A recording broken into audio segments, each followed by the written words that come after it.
So my project it's for our synthesis class, our senior synthesis class.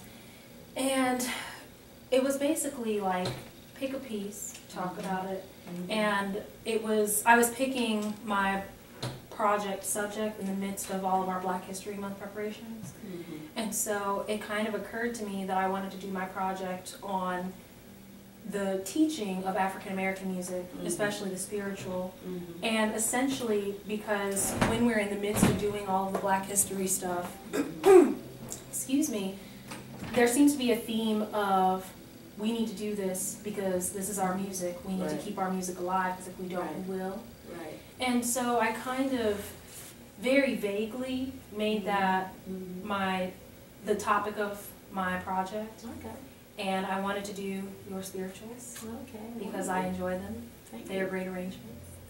And I especially enjoy your playful accompaniments. Okay, thank you. And I just wanted to kind of get your ideas on what made you decide to arrange these spirituals in the first place. Well, actually what came about, it was a project that was for the Urban League. And I believe I was about the age of 18, and my sister, Joy, the late Joy Simpson, was the soprano who was asked, to perform these pieces. And so I had done some arranging of some other pieces, or some transcriptions, I guess you could say, of some other pieces for Christmas. And so she, without telling me, she told them, well, my sister can do these arrangements, of some spirituals. And I told them, I said, you told them what? So I was kind of thrust into, doing these arrangements. And what was very helpful to me was Sylvia Olden Lee, who was a coach at Curtis Institute in Philadelphia, and a vocal coach, a very fine one, and pianist. And so she referred me to composers such as Thomas Kerr and had me to listen to his Get On Board, which sounds just like a train, and had me, to listen to how he gave you the sounds of the train and how he, orchestrated that on the piano. So it really helped to germinate the ideas for where I should go as far as trying to put these pieces and orchestrate them first of all, for orchestra. But I was trying to figure out, how do I start? So I started, doing these things on the piano first. And I'll never forget, I was in my room, and we're not far from a, what do you call it, one of these metro or trains that come to suburban area outside of the downtown area.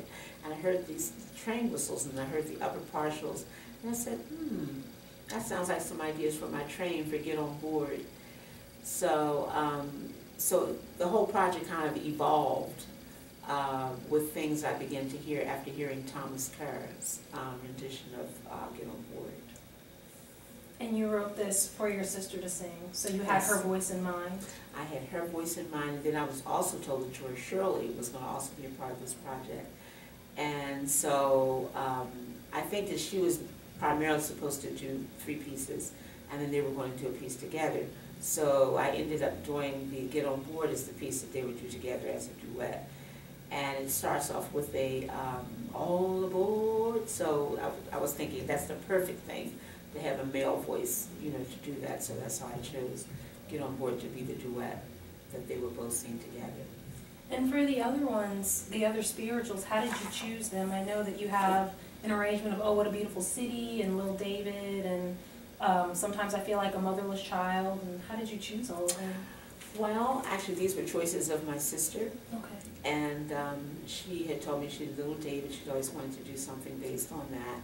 And to, pretty much talk to me about, how she wanted something playful to go with that. Sometimes I Feel Like a Motherless Child. We were trying to find tempi that would be different and mood changes as we would go through various pieces. And so it was pretty much the suggestions of my sister and her preferences as far as the songs that were chosen. I think that's really cool, because I thought that it was kind of, you were kind of like, I'm going to pick up these spirituals and arrange them. And I didn't know that your sister had so much influence. But that makes a lot of sense because I read the foreword in here and how it's about your family, stuff like that. So that makes a lot of sense. This is what happens when you speak to a composer. Another question I have is, I know that you work a lot just musically, and I know that you work a lot with African American students, like young people. And I wanted to know, are there any challenges that you find in teaching the spiritual to young African Americans? Well, thus far, I think what it is that we have to reattach the student to the history. What happens, I think we're learning so much repertoire, and sometimes we're learning things in different languages that we don't understand exactly every word. And one of the things that I'm learning more and more as a singer and as a composer, that it is very important that we understand every word in any language that we're singing in order to portray it correctly. So as I've done master classes, and as I, again, working with younger singers, we always have to give them a little walk back in the journey of what happened that these songs were created. And so some of the songs are code songs, like Wade in the Water, you know, to tell people, walk in the water so you won't, you know, so the scent won't be caught, you know, by the dogs who were, you know, chasing the slaves as they were trying to escape. So many times what I do is I try to talk to the students to look at, okay, what is the mood of this piece? I get on board. That can be, it could be a play song, because we would use a song like that as we were doing our work. You know, get on board, children. Perhaps, you know, to do a rhythm as you could be hanging clothes or something like that. And so songs were used for play songs that were religious sometimes when we look at the history of these songs. Also, get on board could also be a warning, could be another code song. There's room for plenty more. We're getting ready to get out of here, you know, on the Underground Railroad. So you have these two pieces that have two different meanings sometimes that are going on. So I try to portray that to the students so that they will know what kind of mood, and particularly if they're an African American student, I can usually draw back on Aunt Minnie or somebody in the history of that young person. Say, no, okay, well, pretend this is Aunt Minnie, and she's talking to the children, because Get On Board to me is one of those songs that should be very painful. Get on board, little children, little, you know. So it should not be get on board, little children. And we have to realize that the dialect is very, very important to the pieces that we do those correctly. And again, so that it does not have a British effect or, you know, some European effect to them, because we had very many things happening with our language coming from the motherland, in that we had so many diverse dialects and languages. And so the T, the TH is not like, so you have words like D, DE, because the African is trying to adjust to how do I say that word, so they come up with DE rather than the, you know. And so a lot of times people will say, well, that was the ignorance, you know, of the slaves. No, it was the brilliance of the slaves, because that was not a sound in the African languages. And I find that also in other languages that TH is not a familiar sound, you know. So, so you'll find that dialect really is readjusting the African language to what we were actually doing in our English languages. You know, say for instance, if they're Dutch or some other culture, they would have to make those adjustments to, you know, whatever that language is. Right. So those kinds of things is helping the young person to recreate a mood that is correct, and not to just sing it just because we're African American. Does not mean that it really places us in the correct mood, but we need to understand the historical background and context so that we can bring the correct meaning to the song. Do you think the historical context can be applied to things that are happening today? Oh, absolutely, absolutely. When it comes to inhumane treatment, such as, you know, we've had the people, you know, the young men who have been shot in the streets and whatnot, and the inhumane way that policies have fallen, that, you know, that it falls in favor of the perpetrator.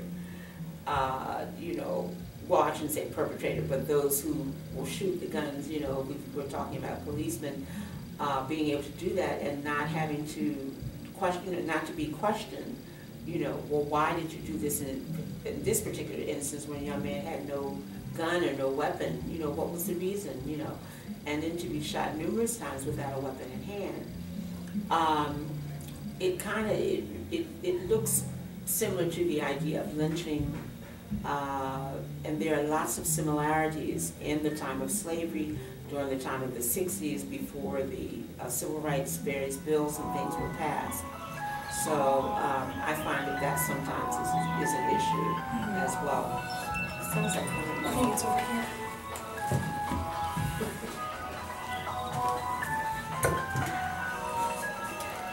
Is that I should probably just sing this now.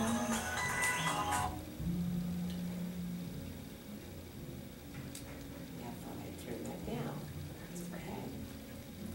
That's okay. This is very impromptu, and I'm very appreciative of you taking this time to speak with me about it. Because, excuse me, I find that as a student of this time, it's not difficult to sing spirituals, it's just different. And I told Professor Miller, because I did not grow up in church, I did not grow up singing gospel. In a lot of ways, my voice is very light, so singing gospel was always something that I was just like, oh, okay. But that's why I like spirituals, Right, because it's like right. the same thing, but it's something Right. that I can actually sing. Exactly. And I remember, and Professor Miller will tell you this, she'll say that I told her, I don't know how to sing spirituals. I don't know how to do this. Because for me, growing up singing classical music in choir and stuff like that in school, the spiritual is just very different. It wasn't a bad kind of different. Right. It wasn't a different I didn't want to do because I wanted to do this. Right. But it was just very new. And a lot of the things that you're talking about are things that she talks to us about. Right. Because I remember after the spirituals masterclass we did, she came up to Daniel and I and she said, I don't care if they clap. We got to make y'all children understand. It's not, you can't just get up there and sing. We have to make y'all understand. And so I understood what she was saying, but I find that being a person of this generation, because there are things that happen, like Ferguson, for example, Right.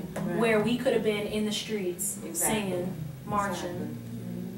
And I mean, instead people riot and people try to get legislation passed and stuff like Right. that, but it's like, it's almost like the culture is still there, Yes. but it's also not. It's like instead of singing in the streets and joining together as a community, it's just very different.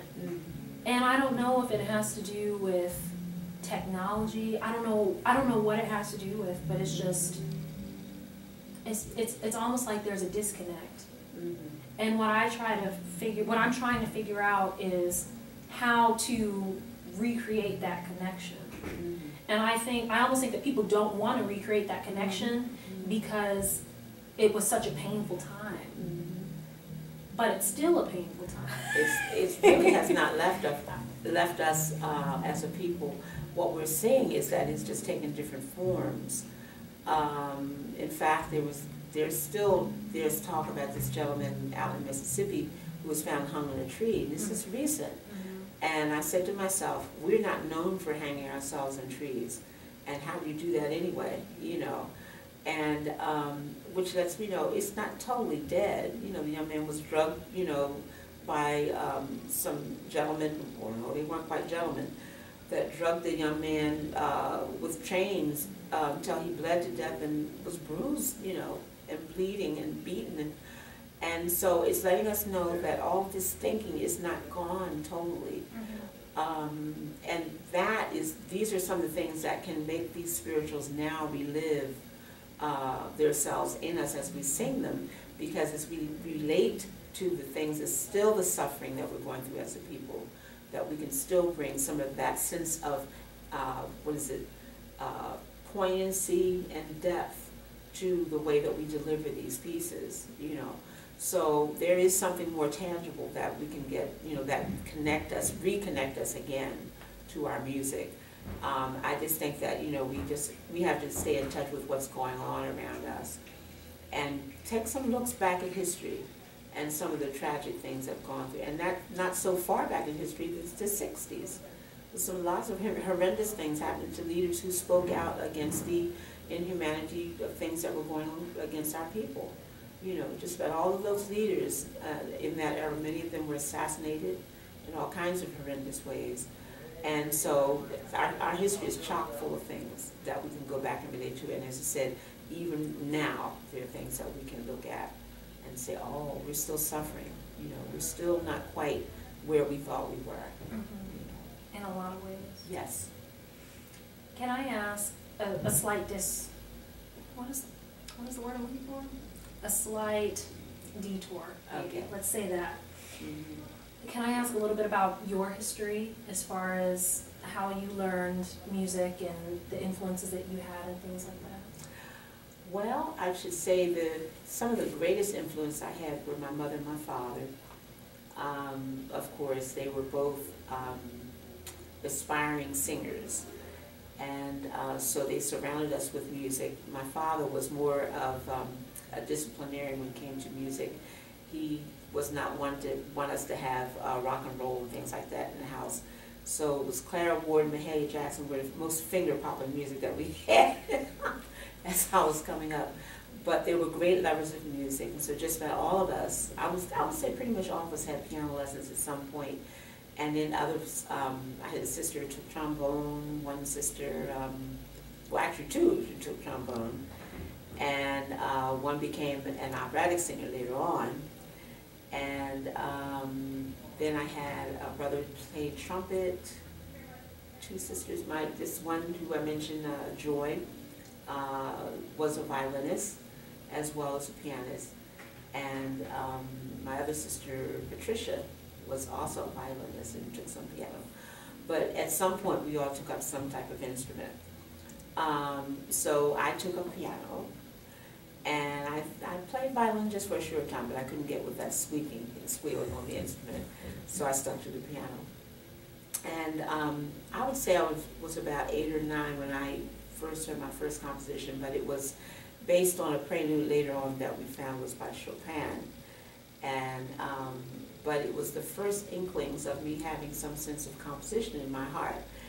And later on, I understand I was 5 years old.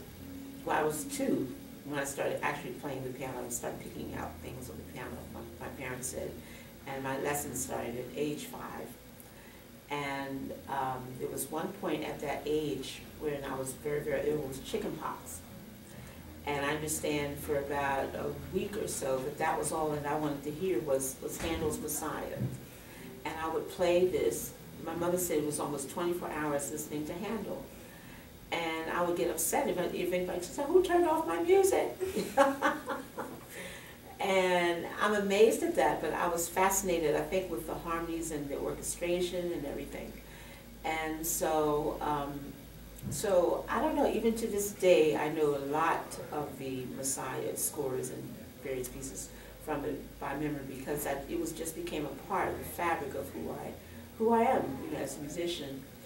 And so I would say the love of music really started at that tender age of 2.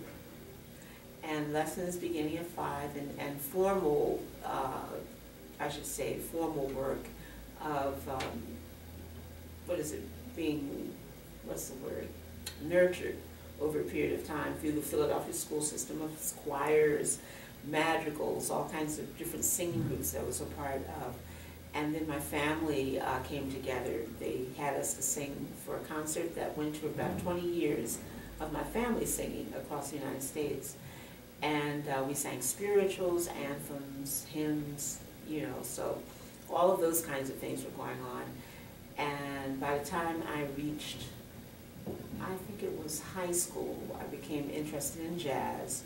And I started playing with a jazz group and numerous choral groups that I was working with and doing some arranging. But at that time, I wasn't really writing the arrangements down. So it's been I should say, a plethora of musical experiences that have helped me to evolve into the musician that I am today. But my love of writing, formally, I guess you could say, it started around the age of 8 and 9. But actually doing arrangements, I started doing that in junior high school. Had a little group of about 7 girls, and we were called the Coralettes. And we used to do songs like Born Free, I'm trying to think, Girl from Ipanema, you know, it's a little combination of pieces that we would do. And then when I got to high school, that's when I started doing more things with, you know, jazz and whatnot. And because I was 3 years playing with the jazz combo, and then that went into my college years as well. And then that experience of writing for the National Symphony for my sister, which began me, you know, writing more classical type of arrangements. So that's kind of, in a nutshell, how all these things evolved. Can you tell me about, I know Professor Bonds mentioned that you wrote a piece for Bill Clinton's inauguration. Yes. Can you talk about that? Actually, it was a collaboration between a gentleman named Ricky Payton and myself. And because he was saying that, you know, there's this saying that President Clinton was saying, let's build a bridge across America. So then he came up with this title, and so then we started working on the lyrics on that. And it was a wonderful experience because what came out of that is I got a chance to arrange for the Marine Band. And my understanding, I don't know if there have been any other female composers that have ever written for the Marine Band. I keep saying I have to go look that up to make sure that, to see if that's true. But it was such a great honor, you know, to be writing for the band that John Philip Sousa had done all these wonderful arrangements. I saw his picture as I came in, and I said, I would have never dreamed that I would be writing for the Marine Band, you know, because I admired his band writing so. And so that was performed. I think this was on the second Clinton inauguration. And then we had the Children of the Gospels, which is a group that's with the Washington Performing Arts Society, who sang it. And it was just really, really very exciting experience. They did some lip singing, which I thought was interesting, and the band, everything is recorded. And it was an icy cold day because it would have been impossible for them to have played those things on the woodwind instruments. But it was just a really exciting time. It was also a little jarring because as I was finishing each page of the band charts, somebody was snatching them off because I was under the gun to get the arrangement done, and because I had very, very little time. And at one point they brought me into the actual band building. And as I was finishing a page, it would go right off to the writers.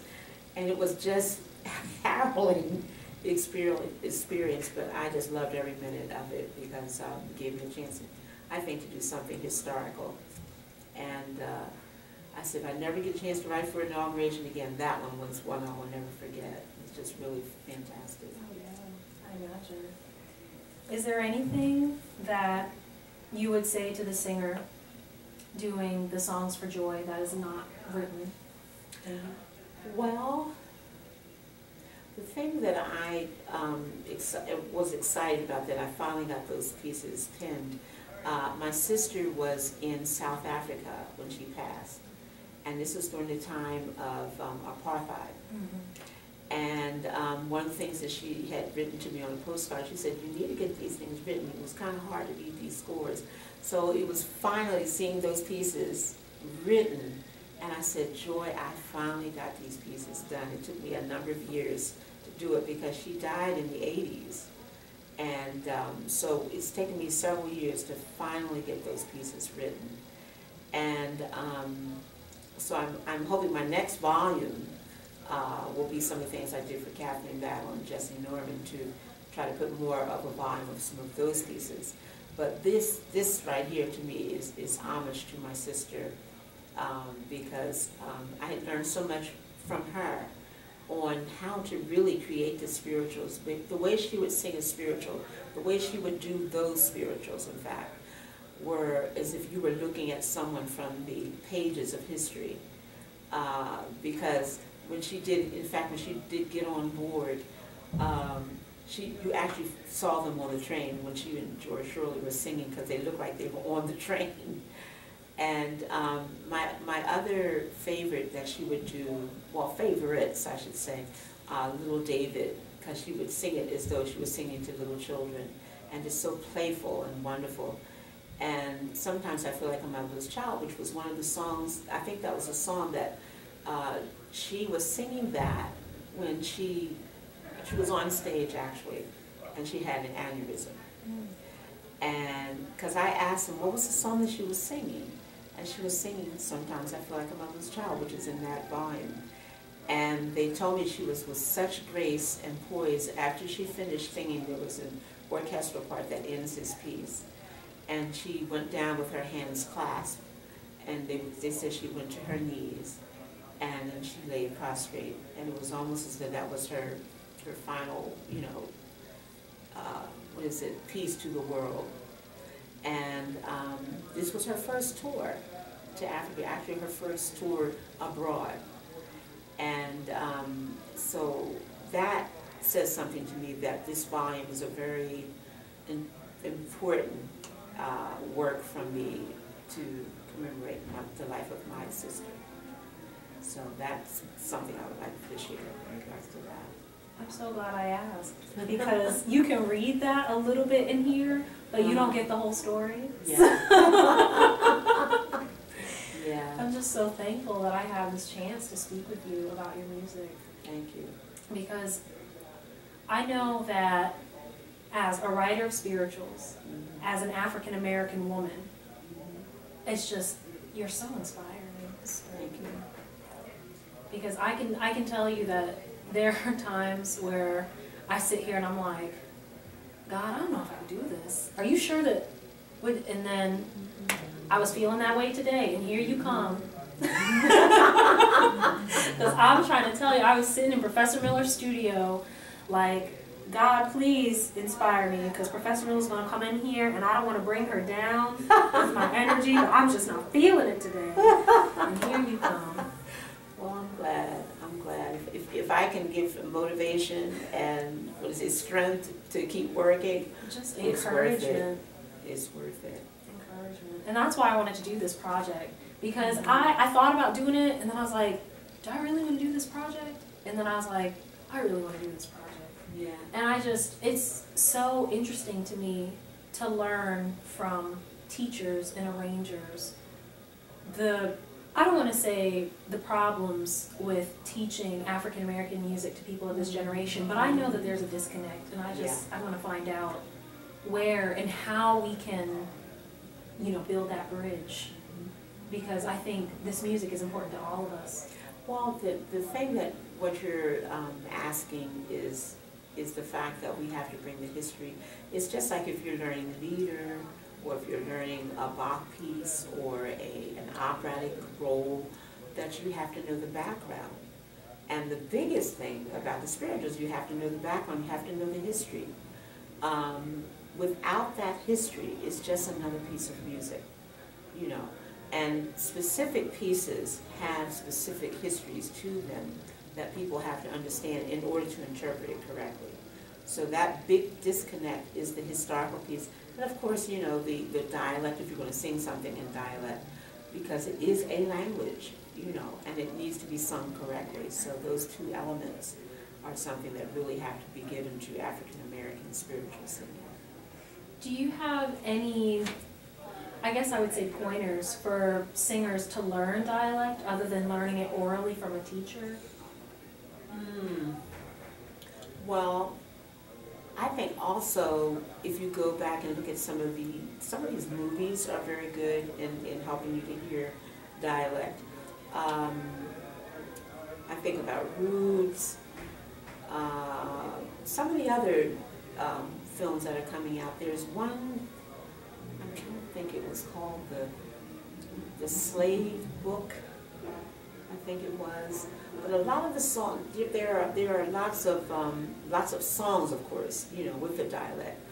But if you look at, I think, some of the plays, theatrical productions and things like that, you know, help us to understand the language. there are some of the scores in, say for instance, the Hall Johnson. I believe in some of the prefaces that there are various treatises on how to approach the dialect. So, and a lot of times there's not lots and lots and lots of rules, so many but THs, where you see things like poor, you see po, you know, because we're not really using the R sound, the American R. So, but I find that reading books on dialect, you know, things that are written in dialect, are very, very helpful to understand the dialect. So you need, I think, a little potpourri of things, not just the music itself, but look at the various composers who have written about the various texts and how to pronounce words. But again, like looking back at some theatrical performances and what so just actually see the context, the way people spoke, the mannerisms, you know, that were given to certain things, you know, those kinds of things are helpful also to portray characters, those kinds of things. Talking to some of the older African American folks in your family, sometimes you'll hear things, you know, here, you know, or come over here, child, you know, those kind of things like that. And you'd be surprised how many things you can just pick up from just various parts of, from the South, where people have come from the South, having those kind of conversations also. Right. Is there anything else that you'd like to say? I can't think of any more questions. Well, I just say that I'm just glad to see a young person interested in having this dialogue, to be interested in our music. And I said that is hopeful to me as a composer. Said, yes, there are some young people who want to keep lifting our music. And because you want to put it on camera, this is another way of keeping it, you know, alive and documenting, you know, this conversation. So I'm just very pleased that you wanted to have this conversation. Thank you. That's hopeful to me. Thank you. I figured that, you know, it's something that we talk about a lot. It's something, the spiritual and the carriage of the spiritual through time and through generations and through history is something that we talk about a lot. Mainly around Black History Month. Not really all the time, right? You know, but it's something that I said, you know, hey, how are we going to do this?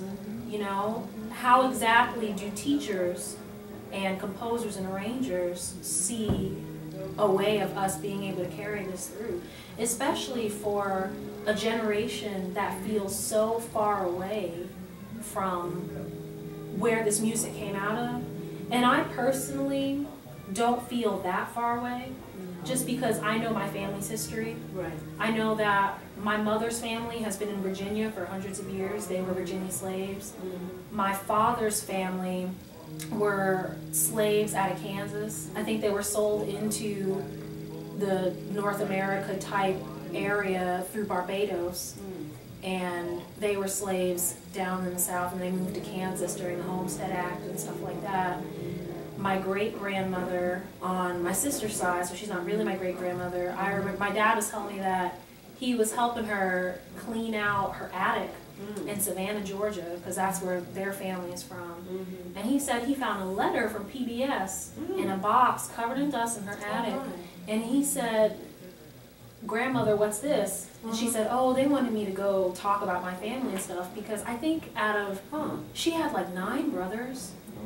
And I think out of 9 brothers, like 7 of them were lynched in the Jim Crow South. Oh yeah, it's, so because I know things like that, I'm like, okay. And because I see the things that happen today, I'm like, okay. But I think a lot of people think that because Barack Obama is of color, because we've got an inch, that they think we have the whole mile. And it's like, we don't have that yet. Well, then, again, you have to realize that I understand that he is one of the most expensive presidents, he and his family, that is taken for our country to guard because of their safety. Yeah. And then you can see what's happening on Capitol Hill. They just fight everything that he tries to put forward. That says, no, we're not quite over the racism yet. Not at all. You know, and they just took advantage of the fact that he's a Black president and we want to give him a fit. So no, it's not over. Yeah, by any means. And it's funny because I was having a conversation with some of my friends the other day. We were talking about that chant that the SAE kids at Oklahoma University were, and they were like, well, I just can't believe it happened. And I was like, I don't know why. I'm sorry. But People deny that this is very much alive. I mean, I tell people all the time, I say, you know, whenever someone says racism is dead, I say, I don't know why you think that. Just because someone's not calling you out of your name sitting on their porch doesn't mean that they're not saying it inside the house. Absolutely. You know, Absolutely. so I think that's why just all of this music and just us as a people, because I think in a lot of ways, sometimes I think we get lost in, you know, in shoes and cars and all, and loving hip hop and just, and like rap and hip hop, and not that those musics aren't relevant, not that they aren't important, not that they aren't music in themselves, but it's almost as if I think people get caught up in the caricatures of what black culture is, and it's not what you see on television. Right. It's none of that. It's community, it's strength, it's perseverance, it's all these things. It's not buying the latest pair of Jordans. Right. You know, it's so much more than that. Right. And I think that's kind of where my mind was when I was writing up this topic proposal for my professor. It's like, I don't know exactly what I want to say yet, but I know I want to say something. And I want to ask people who are older than me what they have to say. Because I know, as me being a young person, I don't know everything. And I especially don't know everything about this. And I think it's so important for us to know about this, because this is our roots. This is what will strengthen us in a lot of ways. And so that's why I wanted to do this project. Well, I just want you to know that's very profound what you just said, because I think I see one of the things that really disturbs me is that with the rap and everything, there have been some great rappers, you know, Tupac and some of the others, who came out with some real strong, you know, political statements. And that what I see happening as a result, they're dumbing it down and taking away the dignity of our people. So it's good that you're reaching back, you know, to this era of the spiritual, and the fact that this came from great suffering and great pain. The raps, some of them are discussing some of the issues that we're going through now, but some have taken it and diluted it, and as you say, it's been a lot of materialism and gain, you know, to a lot of what's going on now in our music. But we have a great heritage to stand on. So I'm just glad to hear that you're bringing all of that up, you know, because that is important, that we do reach back and get, you know, what are the things that have sustained us, and one has been the spiritual. I agree. Well, thank you so much. Thank you. I really appreciate this talk. Thank you for asking me. Of course. I'm just glad that I caught you. Oh my goodness. Because I didn't know how busy